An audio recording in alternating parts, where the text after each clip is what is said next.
Hey rock stars, Crystal Baller here, and I'm going to teach you some bass fundamentals. Let's learn the major scale. It is so important to know this. It's really going to help you unlock the entire fretboard of the bass and start to learn the names of the notes, which is, let's face it, it's important, and a lot of us put it off because it's boring. But I'm going to show you some exercises that you can do before you start learning songs that'll really help your bass game. Let's do this.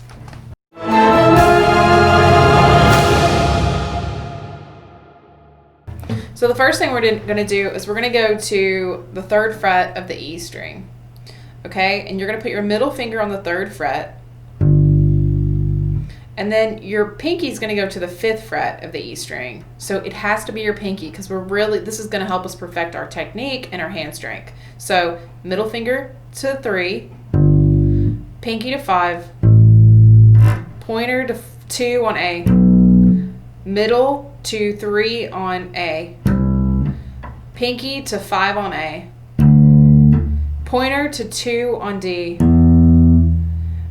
ring finger to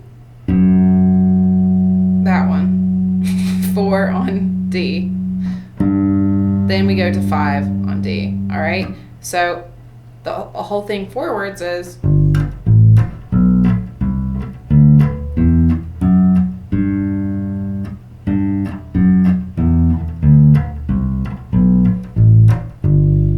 so you want to hit this one twice and then walk it back down. So if you do this with a metronome, man, it's going to help so much. It's going to help your finger strength, the way you position your hands when you shift around the bass. It's going to help with your timing. It's going to help with your tone. So while you're doing this, I want you to really pay close attention. What are your fingers doing here? Are they alternating, or are you playing the whole thing with one finger? It's really important to address this kind of stuff while we're doing these warm-up exercises. So make sure that you're alternating with each pluck all the way up and back down. Now I just played that kind of choppy, like staccato. You can work on your legato too. That means there's no space between the notes.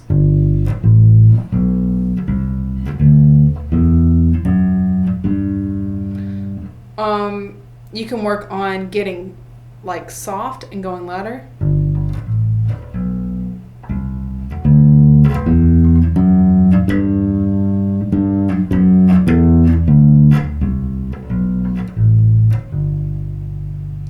Which is something I need to work on, apparently.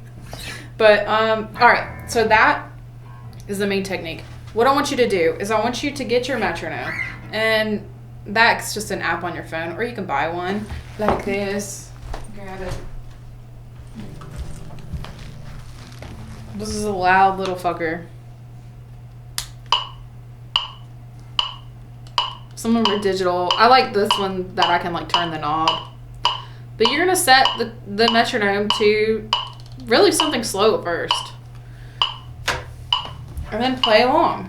2, ready, go.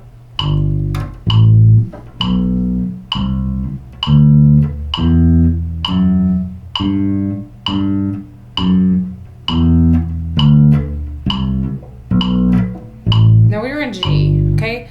Now, when I shift up to the next one, I'm going to call out the note name.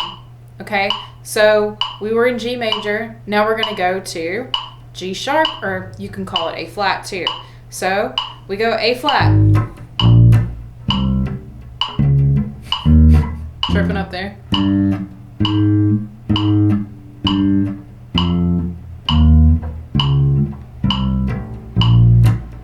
A.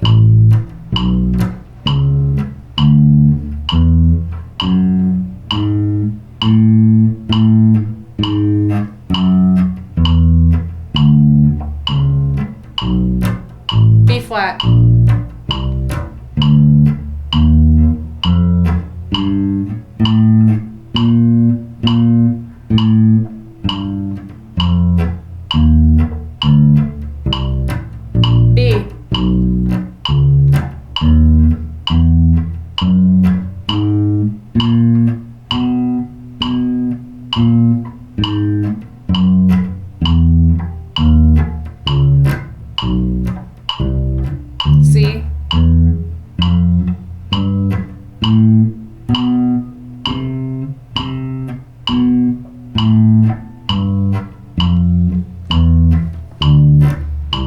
sharp.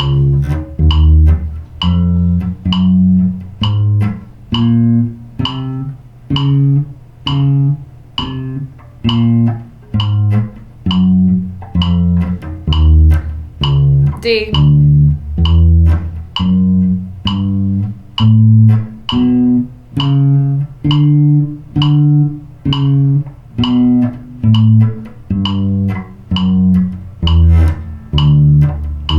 E flat.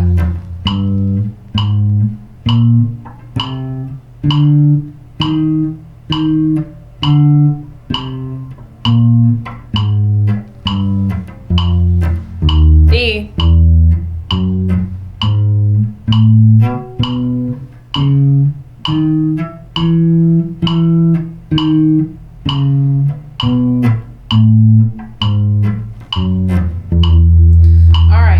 So went all the way up with that, okay?